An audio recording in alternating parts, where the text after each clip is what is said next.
something to the dog when the dog had done nothing wrong. So this insanity defense, he knew when he went to the school that what he was doing was wrong. And how do we know that? Because he also said, and you heard his doctor say this, his doctor said, he planned it to where the police would have to come into the room to get him. Well, how does he know the police is going to be there unless a person who's really insane does not know that what they're really doing is wrong? But he knew the police were going to be coming for him. So, here are the victims that we represent when you start going through this chart. Now, what you will see, and what you're going to hear, and what you did hear, I mean, is that there's not even a word in the English dictionary for a parent who loses their child. That is the worst harm imaginable. It sticks with you for every minute of every day for the rest of your life. And these people were subjected to that, and they're going to deal with that for the rest of their lives. Then you hear from those who were shot. And you see that their lives prior to May 18th have been taken from them. Their life is no longer the same. You heard Flo Rice, she was shot in both legs. She's hypervigilant. She can't even go out to eat without turning her back. And sometimes, you know, when we talk about post-traumatic stress disorder, people think, well, you know, you can't see it. But let me remind you of how real this was.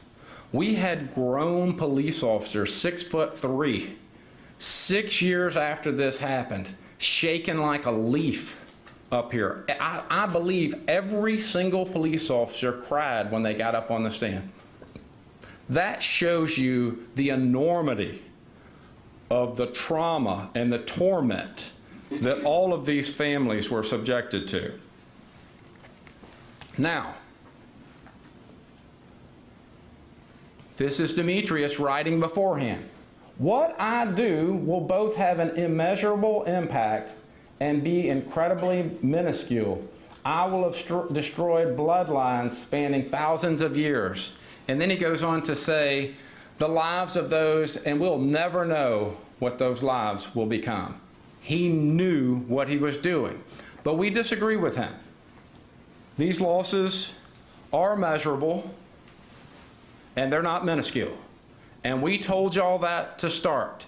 The losses in this case are enormous. And so on behalf of all of our clients, they have given us, and they have told us in this case, that they are united and that they are strong, and that when y'all answer these damage questions, the amount that you award to the lowest one, they want to share in that. In other words, they don't want to burden you guys with having to pick and choose because they realize that their losses are different. But they stand united and say, provide us complete compensation, and whatever you find the complete compensation is for the least will work for the rest of us. It's not the number, it's the message. And so when you look at what Demetrius's actions and Lucky Gunner's actions and the parents' actions caused, that's 943 years of damage. And I'm reminded, and when Chris Stone got up on the stand and he talked about going into Les Miserables, or Les Miserables as us people from Santa Fe call it, and he quoted the song that he has on his arm, and it says, there's a grief that can't be spoken, there's a pain that goes on and on. Empty chairs at empty tables, now my friends are dead and gone. Oh, my friends, don't ask me what your sacrifice was for. Empty chairs at empty tables, where my friends will sing no more. And that got me, because you can feel the loss that Chris and the rest of these had. Every waking moment is agony for them. And so, the shooter said we couldn't measure it. We can measure it. Complete compensation. Anything less than complete is incomplete and it's unjust. So Dr. Bradley testifies at $600 an hour. That equates to $10 a minute.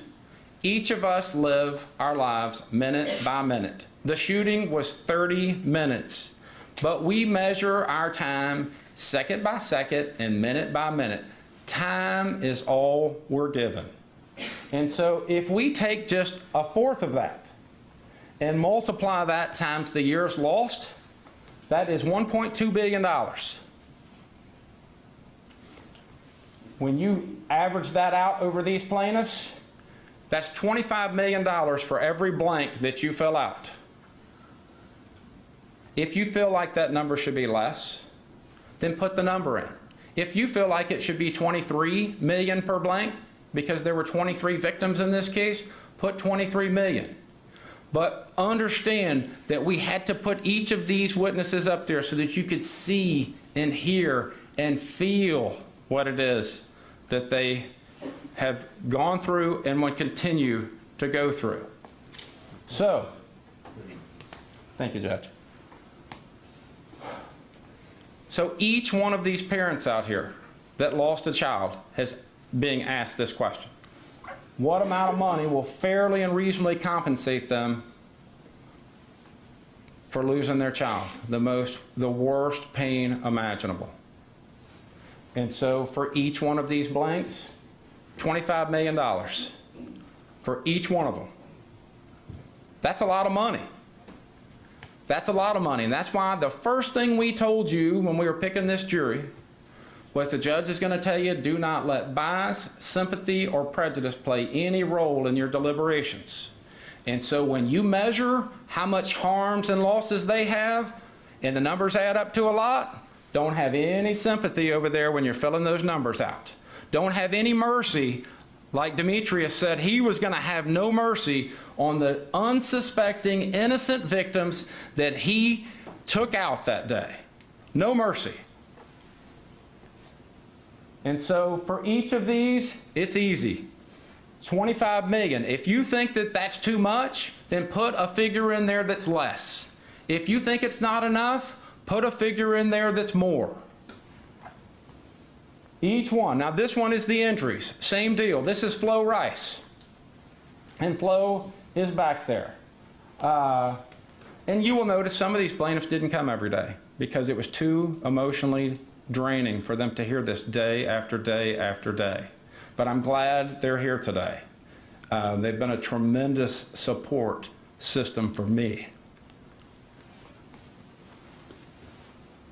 25 million, each blank. And that goes for Flo Rice, that goes for Trenton Beasley, that goes for Chase Yarborough, that goes for Clayton Horn, that goes for each one of them. Now, one of the questions the judge told you is, do you find, it's going to be number 22, do you find by clear and convincing evidence that the harm listed to each one of these was the result of malice? Yes. Look at his own writing. This fact of Natasha, let me talk with you about Natasha. The game Wolfenstein, that was the character in Wolfenstein. The MK Ultra, you're going to see cell phone searches for what is MK Ultra, followed by a whole bunch of playing of Rainbow Six, the video game where the CIA is in it. Not one mention, when you get back there, not one of Natasha or the CIA, which he supposedly met in 8th grade. He wrote a whole lot of stuff without saying Natasha or the CIA. What sum of money should be assessed against Demetrius Pagourtzis as exemplary damages? We're going to let you decide this one.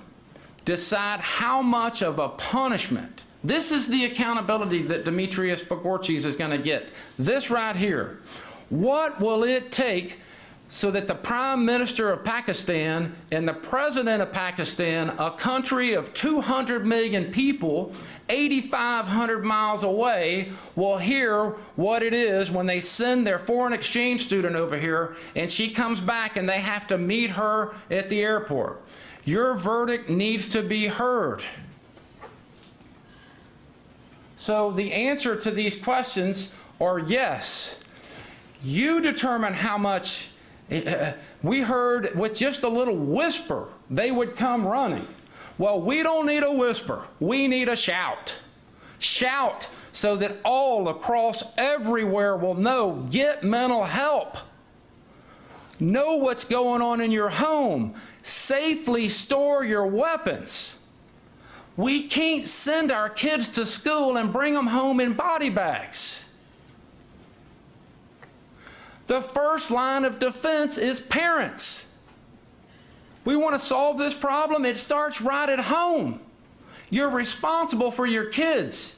If you're going to bring them into the world, be responsible for them. If you're going to bring weapons into your home, be responsible for them. If we don't do something, nothing is going to happen. And so we roll through. And I've got 5 minutes left, and I just wanted to go through and just remind you of the tremendous honor, and why me, I don't know. But the honor that I have to speak on these people's behalf. It is the best thing in my life. He's a hero. He knew by grabbing that door when Demetrius was grabbing, he told the others to run. And Demetrius shot him through the door while he was letting other people run. If a hero isn't worth $150 million, I don't know what is. And then that's followed up by another one. Christian Riley Garcia. When you love your kids and you treat them right and you monitor them and you provide a great environment for them, this is what you get. You get the Christian Riley Garcias of the world. And Aaron Kyle McLeod, you heard from Gail McLeod about what a fine, upstanding young man this was. He got hit in the arm and bled out for 5 minutes while he was text messaging his sister, who has to live with that for the rest of her life. She got to tell him she loved him, and he told her he loved her back, but no young sister should have to do that one hallway away from her brother at the high school. Jared Connor Black, the protector. This was Pam's son. The protector. He had Asperger's, and he protected those that were less fortunate than him. What an inspiration. Flo Rice, one of my heroes. She got shot in both legs. She watched as someone, her fellow substitute teacher, died. She heard every dripping glass and thought that it was the shooter coming back shooting again. She was being hunted.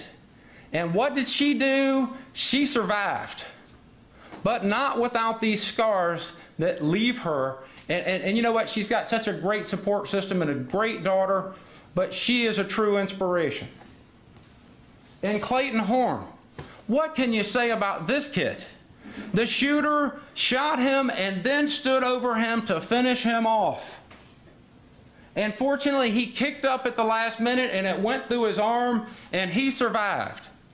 And he told his mom and dad, who'd been out there every day, I'm going to get back to doing what everything I did beforehand. He got on a bull, he did pole vaulting, he has moved on, but he carries this around. And you saw him, I was so proud of him, because he's so positive. He is one of the few that just isn't emotionally devastated by this. But you know what tore him up? Was when he said he met Chris Stone in first grade. And he said, that kid would give you the shirt off his back. He said, that kid was the best kid that I've ever met. Best person I've ever met to this day. And when you hear and you saw his dad get up and take the stand, you know why that is.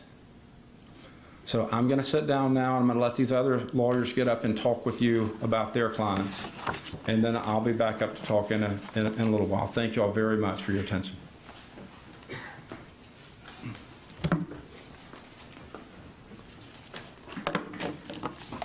Good afternoon.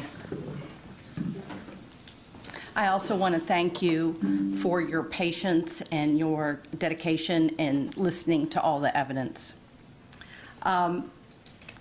Chase Yarborough's life was miraculously spared on May 18th, 2018. The doctors told him at the hospital that God kept him alive for big things. Chase believes this, and everyone who knows Chase believes it as well. Chase is a survivor. He is grateful.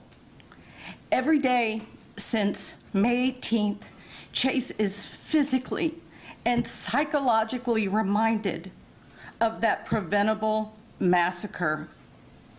He faces every challenge with courage, grace, and faith. May 18th was the last day that Chase Yarborough woke up, carefree, stress-free teenager. Chase described himself as funny, as outgoing. He liked to joke around. He loved his friends and his family. He was planning on going to college, and he would have been, now is, the first generation to attend college. He was so proud. Chase is an only child, raised by loving, involved, nurturing parents. They knew when Chase was sad. They knew when he was happy. They knew when he was struggled. Chase didn't have to tell them, they knew. May 18th was also the last day that Chase woke up without lead projectiles embedded and resting in his body.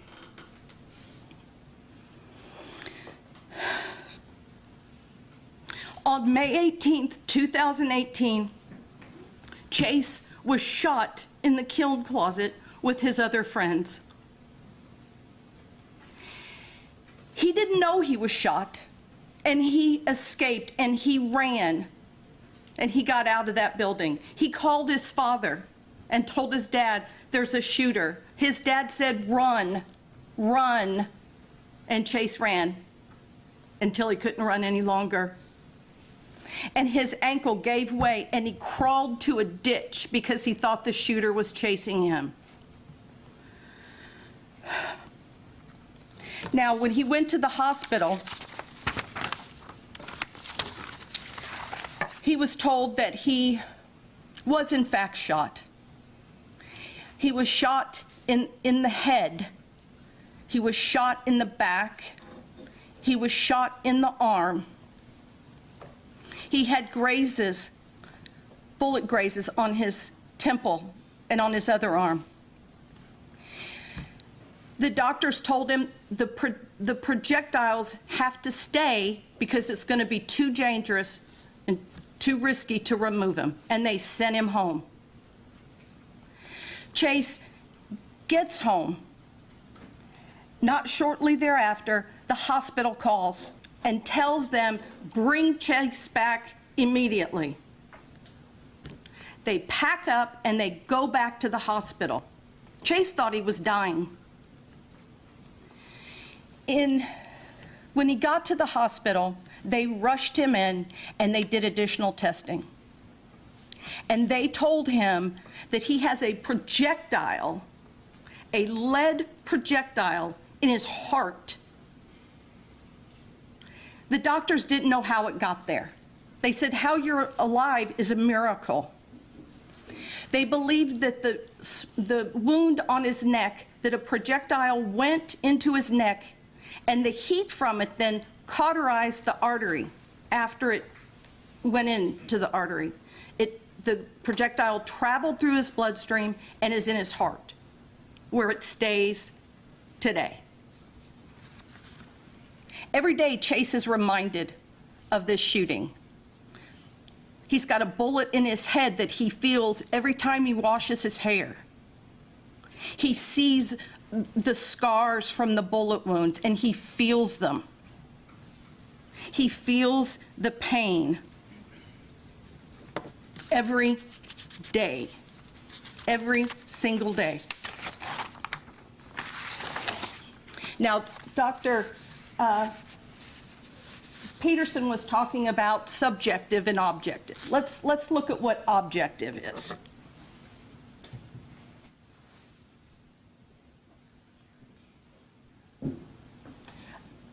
Objective are those bullets in his heart and his head. Chase was diagnosed with PTSD. We understand why. Chase will never live a carefree life again. He will live with a shattered heart for the rest of his life.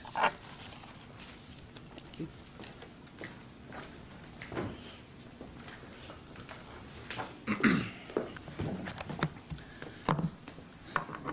I'm going to move fast because we're running a little bit short on time, but my name's Blake Apfel, and I represent Trenton Beasley.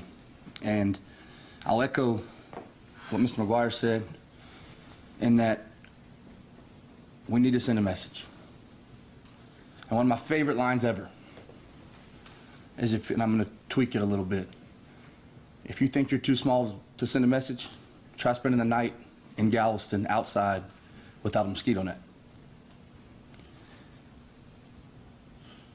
The truth of the matter is, unless we've walked in those shoes of a parent whose child has been murdered, or in a survivor of a shooting like this, we can't know the depth and the magnitude of the grief they felt. So I won't tell you that I know the magnitude of that grief. What I will tell you is a little about Trent. Trent was a 15-year-old boy who loved baseball, who loved fishing, and who loved talking about baseball and fishing. And on May 18th,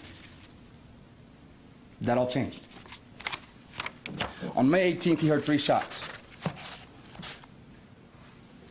Out of fear and not knowing what that was, he rushed to the patio door that was locked with his classmates.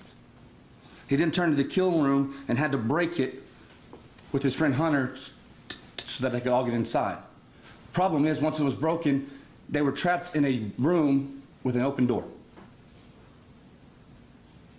Trent laid in that room with his friends, attempting to barricade that door with the kiln, as a shotgun barrel went off over and over in that room beside his head.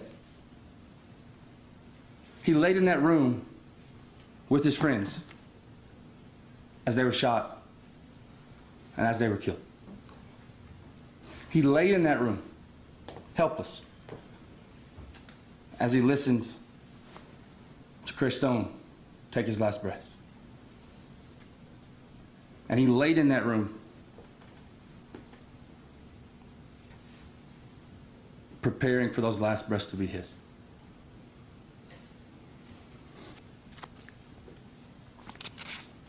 I believe that while we can't know that magnitude of that grief, we do know, based on the evidence in this case, that it's a burden of grief that will last for the rest of all of these people's lives. My prayer, and I think the best we can hope for, is that your decision and your verdict in this case will make that burden of that grief just a little easier to bear, knowing that the responsibility for the incident on May 18th, for the shooting on May 18th, has been delegated and assigned. Thank you.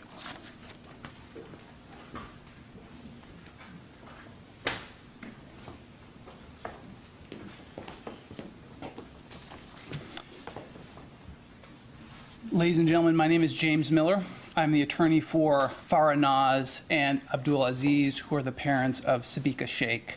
the 17-year-old Pakistani exchange student who was sent here to learn and who died in the closet of the art room at Santa Fe High School on May 18th. On their behalf, because they can't be here to thank you in person, I thank you for your service on this jury today.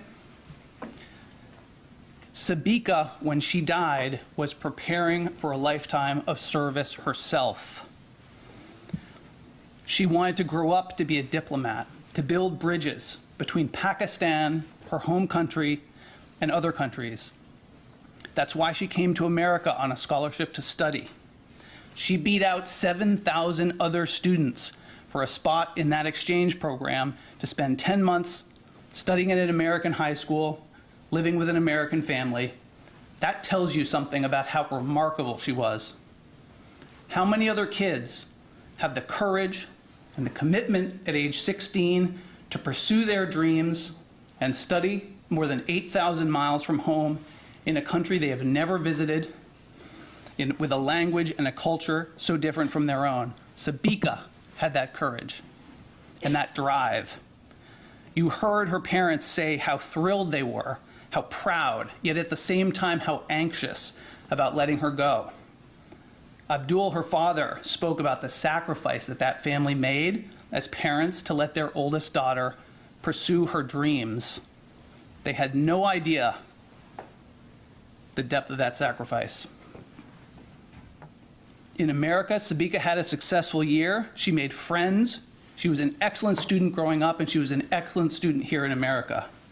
She spoke to her family almost every single day. But by May, she was ready to come home. She was just 19 days away from coming home. And both she and her parents were counting down the days. They were celebrating Ramadan. She would call them, even though the family was 10 hours away, to break the fast with them, to keep the faith with her family. She missed the food from home. You heard her dad say she liked biryani rice. She was looking forward to that.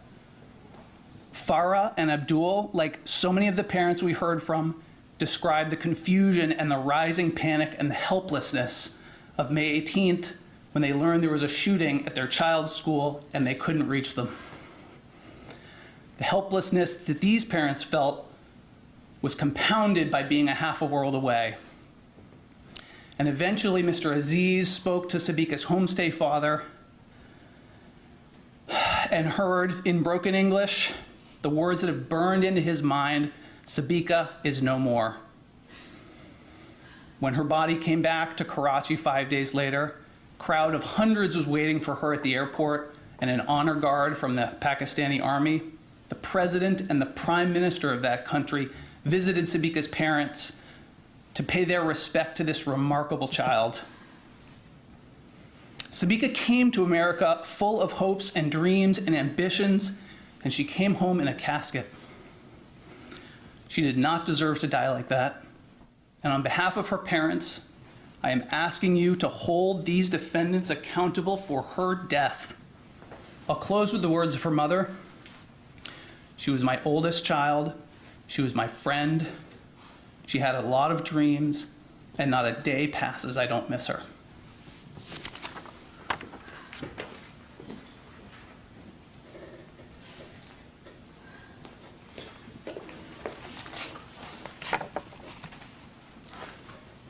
Cynthia Tisdale, a vibrant, loving, caring, 63-year-old woman when her life was taken. Let me tell you about degrees that mattered. We heard about doctors with degrees. Let me talk about the degrees that mattered, especially to her. She was a wife. She was a mother, grandmother, great-grandmother, a teacher, a friend. She didn't work out of necessity. She worked to provide these children a difference, to teach lessons about life and love. Her life was taken so short, robbing her family, this community, of love that she could give, lessons she could teach. Her husband, William, she was the caregiver for him. Upon her passing, he gave up his ghost to go join her. The last words that she ever wrote were the words that they shared in life, that they shared with their family. 3 words, the most powerful, enduring. I love you. It's what should have been said and spoken more often. Reese Tisdale, you saw him take the stand. He spoke on his behalf, on behalf of his family. They are all devastated. Instead of sharing relationships and talking with their mother about what's going on at their homes and on celebrations, they do it at the cemetery. Jennifer, Reese's wife, she taught in our schools. She had to give it up. The pain was so bad. Reese, he was there. He's forever haunted by what he saw and what he couldn't do. He's plagued by anguish, depression, grief, despair. His life was spent in service to us in our community, to serve and protect. On that day, he couldn't protect his mother. He couldn't protect those kids. As a result, he eventually gave up the force. He couldn't handle the pain anymore. He wanted to find a way to bring joy into people's lives. He wanted to find some still waters to walk behind or beside. He talked about how he was grown up and raised. His dad said, raise up a child in the way you want him to go. It's the way he did it. It's the way his kids turned out. It all starts at home. It started at their home. They had the responsibility, among other things, to protect the keys, to protect the guns. The book of Romans has a chapter about lessons. It says the lessons that were written to teach, to provide encouragement and hope for a better today and a brighter tomorrow. What are the lessons we've learned here? Do not let what was taught here be forgotten. Use the lessons of these lives, of these people, to make a difference, an impact, to provide teachings and encouragement for hope of a better today, a brighter tomorrow. On behalf of the Tisdale family, all of these families, help us make a difference. Help us protect our teachers, our students, our families, our friends, our children.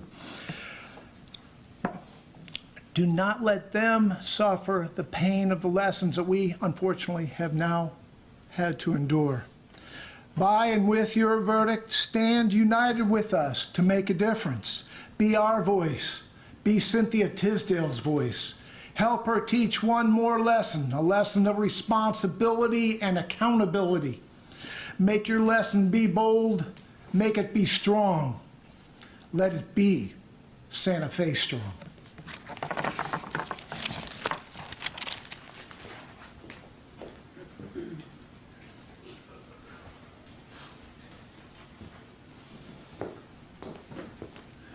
May 18, 2018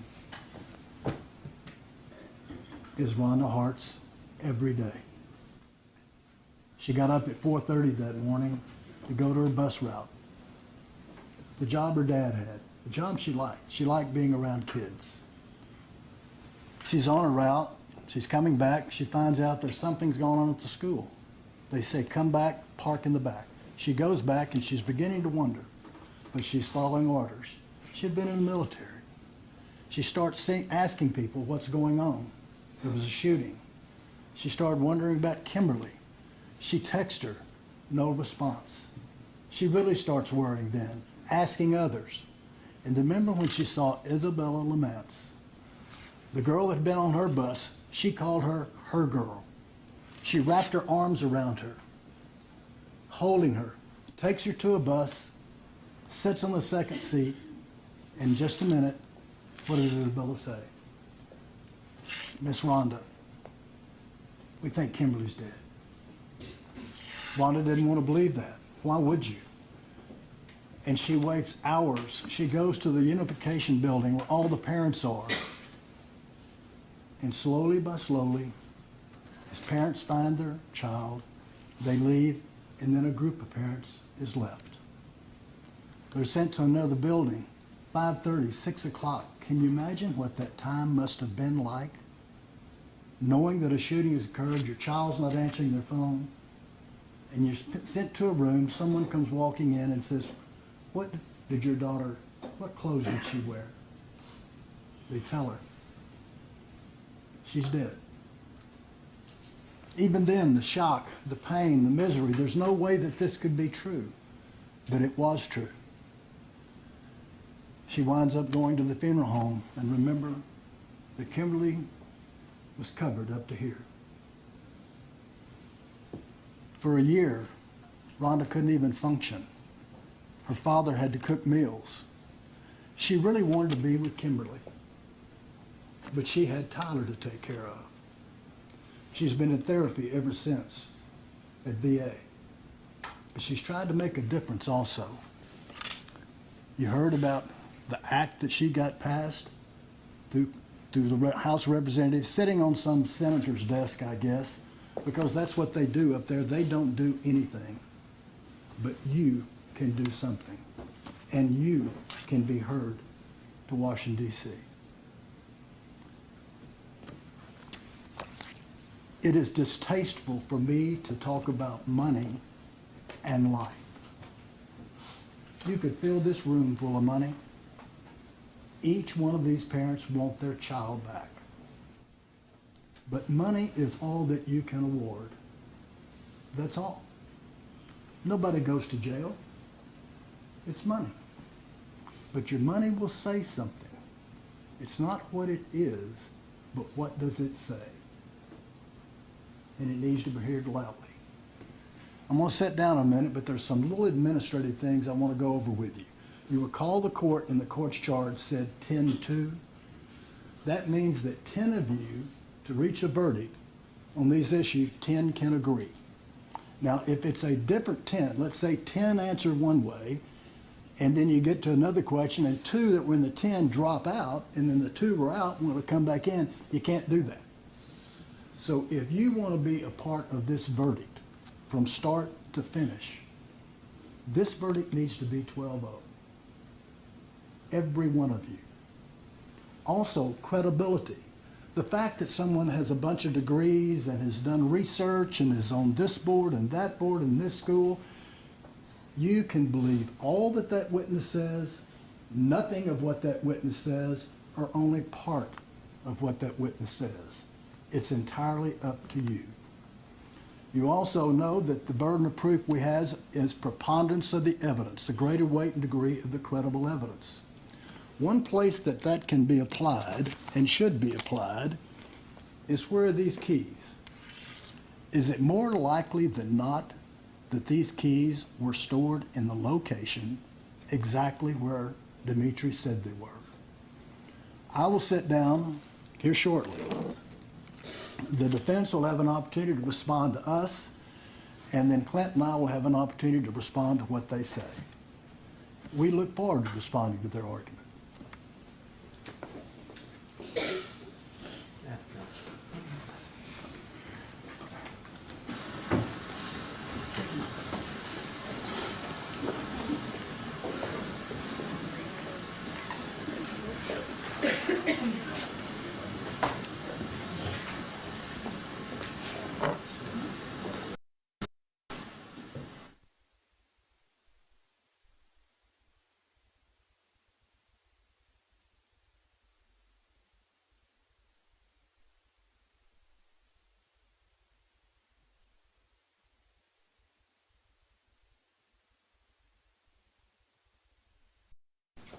Ladies and gentlemen of the jury, we're going to take our lunch break now. You still have not heard all of the closing arguments.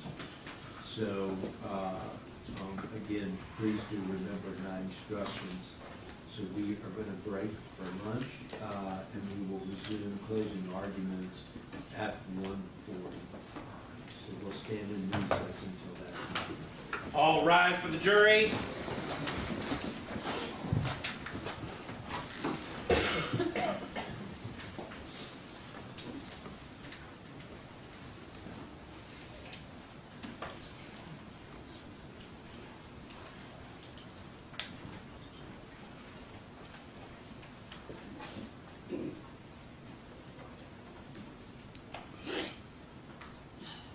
Right, Ms. Court will stand in recess until 1:40.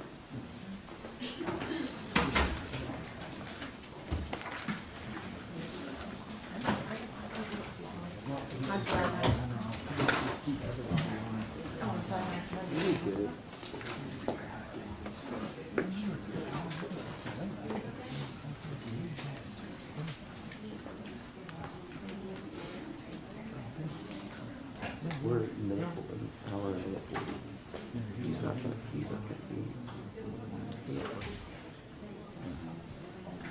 be.